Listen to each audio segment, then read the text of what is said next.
समाजाचा एक तरुण उमदा कार्यकर्ता अक्षय आता आपल्या समवेत आहे.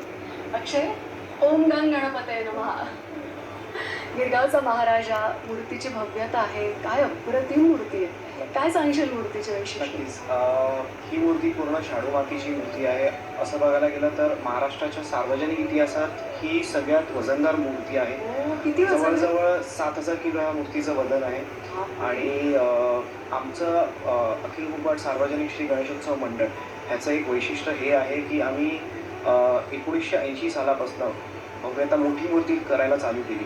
ट्रॉली ही संकल्पना आपल्या मंडळाने आज लोकांपर्यंत दिली की ट्रॉलीवरती गणपतीही साकारला जाऊ शकतो. आणि त्याचबरोबर आमचं हे वैशिष्ट्य असं आहे की त्या काळामध्ये देश-विदेशातील मूर्ती आपल्याला बघायला नाही मिळत. ओके, आपल्याला सगळ्याला शक्य होत नाही, तर आपण काय करतो, त्या मूर्तीची प्रतिकृती म्हणून इकडे बनवतो, जेणेकरून ती लोकांना दर्शन त्याचं घडेल.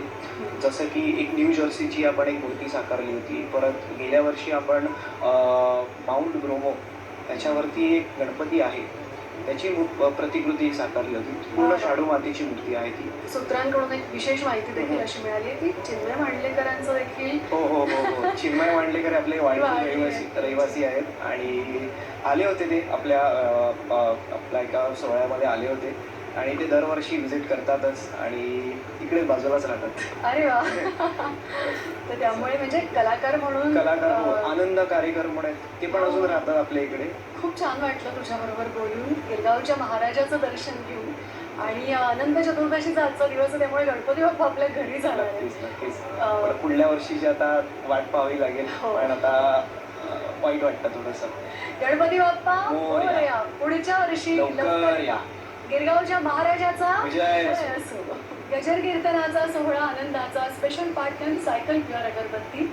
आजच्या भागामध्ये आपण इथेच थांबणार आहोत. पुन्हा आपली भेट होणार आहे उद्या सकाळी ठीक 7:30 वाजता.